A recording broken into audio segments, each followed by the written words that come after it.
Well, hello everyone, and welcome back to Mog's Workshop. This is part 3, the final part of building a Cyberpunk book Nook. And let's start here with our little car. Now this car's a little bit retro for a Cyberpunk city, but I really like the way it looks, so I'm just going to modify it here, create a channel for some wiring, and let's see if we can put some little lights in this chap. Securing him in a vise and getting out the Dremel. Tiny, tiny Dremel, we will drill out its headlights and its rear lights and get ready to put in these guys. These are some red and white nano LEDs. We're going to feed them through here and then glue them in place with some canopy see-through glue so they'll glow very nicely and they won't move. It's really rather strong when it's all set. Takes ages though. Anyway, here we go, feeding it in and threading it through, and then we'll screw it all back together, and before you know it, we've completely modified our tiny little car, ready for the Cyberpunk city. Headlights on, interior lights on. Yes, I added a little green light on the interior as well. Actually, it was a white light with a little splodge of green paint on it. Seemed to do the job though. Rear lights blazing away, and look at inside the garage. Perfect stuff. Let's move on. I had this little kit left over from something else, so I decided to make these little elements here. Look, there's a little trolley with a splodge of paint on it, and here's some other little pieces sitting on a 2p piece, and these are going to be little objects that are going to sit in our garage. Right, onwards now to the building next door, and this is a little bit of a ventilation kit that I had lying around. Got lots of little kits lying around, always useful, can find somewhere to put them. So here's our building. What's it going to be? Well, we're going to put a little shop front here, add our ventilation things, and we're going to make a nice little triangle here. I'll show you what that's for later. And we're going to cut little apertures here. This is going to be for a sign. Sneak preview, it's for a sign. But it's a fancy sign, so let's cut this hole here, triangular hole. It's a little bit of a faff, but we eventually get there. Here we go, one more snip. Surely that's gonna come out now, isn't it? A little bit messy, but well, yes, it's done. Excellent. Well, it took 3 hours. Anyway, moving onwards, we put the little windows here. Any more little greeblies we'll attach one by one, and that's where the screen's gonna go. Yes, this one's going to have a screen too. Ooh, what's this? Little benches I found from somewhere. Made some tables out of some styrene here, and we've made this internal box, a bit like the internal box for the garage, and that's going to sit inside with the tables already built into it. Right, let's add the sides on here and make sure that we've got a nice clean fit so no light escapes once more. Attaching everything and making sure it's all secure, we'll be able now to move on to the next stage. But a little tiny pit stop first to cut out a mirror, which we're going to put at the side of the building in order to make it look like it goes on to infinity and beyond. Greebly time, let's put on a solar panel onto the roof, glue that in place with a couple of little homemade stands, and we've got another little satellite dish here for which we've fabricated a base, and that should slot on neatly and not fall over. What's all of these little bits? Well, they're little nibbly bits that we've found lying around the place, and we've glued them on and we've given it a really nice industrial feel in keeping with everything else. We've drilled some holes in some of these elements, and we're going to feed some fiber optics through here just to make little lights appear all over the surface of the building. We have also left some pipes sticking out, and that'll give the impression that they're crossing the road behind another building that we're going to make, so no need to neaten up the ends.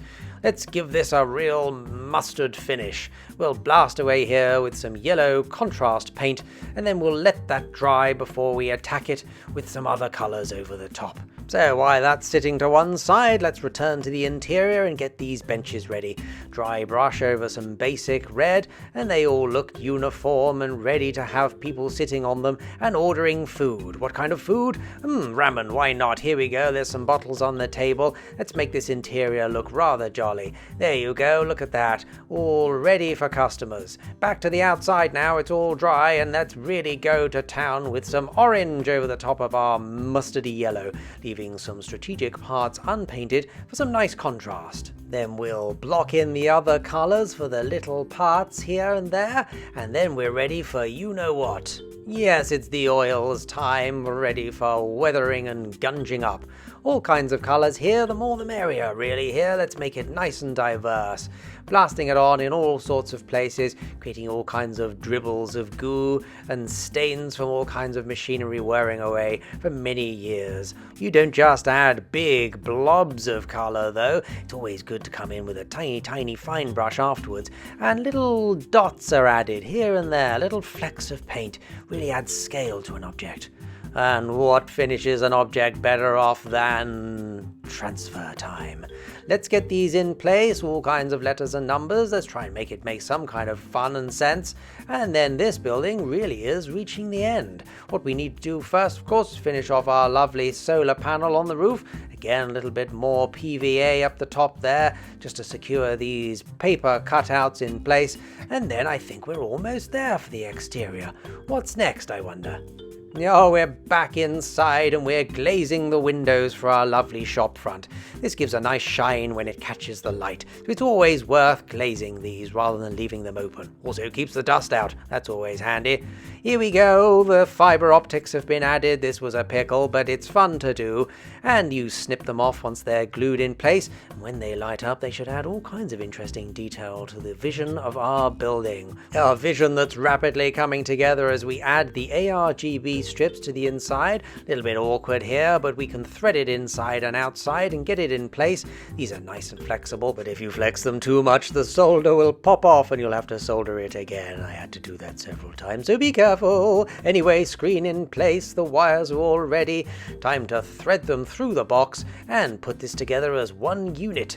Oh, we need a sign though. Let's make a nice big bowl of ramen, then open for business. And here we are, the interior is glowing nicely, the sign actually pulses away as if steam was coming from our noodles, and meanwhile the fibre optics all over the top and the front are twinkling away. What's on the screen? Well, the screen has a little menu. Look at that. It flips through as a slideshow, and it has a couple of little animations on it as well, just to show you what's going on inside the restaurant as a perspective punter. Will you go in? Will you not? Does it look a little bit rough on the outside, or is this some kind of retro, chic, futuristic industrialism? I don't know. Let's try it and find out. What's the Yelp review, I wonder? Oh, no time to find that out now. Let's move on. Only one building remaining.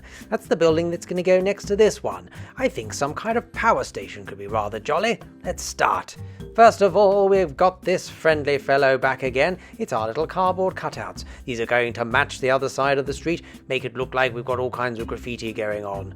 Excellent stuff. Let's get this in place and cut it to the right size. Half this height should do. There you are, nice little wedge. Fantastic stuff. Let's move on, and we're going to get this whole big piece of a tank that I had, and we're going to chop the entire floor out. This is going to provide the top of our little building here. Oh, kind of looks like a Star Destroyer, doesn't it? Oh dear, there it goes. Anyway, moving on, we've put it in place now. We've got a nice little hole there. We can put some fibre optics through that, and we're going to create some little towers using all of these little bits of tube. And a nice back piece here is in place with all kinds of massively fat greeblies on it. And we'll give this a nice base coat of grey primer before we move on to assembling our towers of power. Where to start? Well, we've already made this one here. This is going to sit at the front. It's got nice little bars on it. So I suppose we'll move on to the ones that sit just behind it, shall we? They're 3 different heights of little tube, and we're going to run lights through these. Should look rather spiffing when it's all done. Here they go, 3 little chaps. Let's get them all in place, shall we? Oh, hang on. One last thing, though. We're going to add this enormous cog to the top of this tower here. We're going to connect all of the towers to this with something rather fancy. We'll show you that later. Get these all in place and then drill some holes for some more fibre optics, which we're going to thread through and shine through this rather splendid copper grill. There we go, look at that. I think it's brass actually, but let's pretend it's copper because it's more expensive and exciting. Yeah, and who wouldn't want to be exciting? Assembled, we are assembled. We've got our holes at the back for our tiny fibre optics, and then underneath the base, connecting to the tubes above, we've got even bigger holes for even bigger fibre optics. These are the chunky kind, the ones that glow all the way up. so that should make the towers look rather fun at night. And in order to maximize that fun, let's paint this chap. So we're starting off with a nice big grey splodge all over it. Look at that detail though, really pop up as soon as this contrast paint hits all of the little nooks and crannies. Excellent stuff. And we'll follow that by blocking in colours to other parts. We don't want it to all just be one big smudge of grey. Let's get some pink in here, some purple, some green, some blue. Plenty for the eye to look at as we then move into weathering as well. We'll have much more to work with. All kinds of different highlights and lowlights can be applied, as well as our traditional fun of splodging on the inks, and the oils, and the dry brushing. Fiber optics in place now, diving down into that little hole we've got at the base, and here's all the wiring ready to be connected up. Once we've got the graffiti in place as well, there's only one last job to do. So what is it? Well, we're going to use this reflective card, and we're going to create little hats for each of the towers. What will this do? Well, these little hats will stop all of the light from blasting out of the end of our towers, which we don't really want, and it will actually send quite a lot of it back down the tower, meaning that the glowing glow of the glowing towers will be double brightness. This was a little bit fiddly, but with the right glue, in this case PVA, and a little bit of patience, we can get these little hats in place, and they won't go anywhere. They'll stay there for all eternity, and they will bounce the light back down these tubes effortlessly. And once transfers are done, we're really looking good. Look at this little fellow. Looks like the top of an enormous spaceship, doesn't it? Ah, what's this fancy stuff here? Well, this is what I referred to earlier. This is little stretchy stuff, and we're going to use this to create power lines from each of our towers up to the main tower at the back. So everything looks like it's connected and thrumming away, producing power for our city, our cyberpunk city. They're all wibbly wobbly now, but don't worry, we'll tighten them up shortly by wrapping them round the towers, and then our little substation will be ready to install. What's this though? Well, we've got another little tiny job to do here, and that's to make a couple of little streetlights. Again, these are from a model railway, but a little bit of modification, and they can go inside our book nook. Almost done now, my word, look at all of this wiring. We're gonna have to neaten that up, aren't we? Everything's labeled though, so we know what happens if things go bang. We can trace it. We're gonna make a little control box. This is always a nice job because it doesn't have to look pretty, but it's nice if it looks at least a little bit okay. It has dimmers for the street lights, and the little nano machines are ready to power our book nook. Sneak preview time.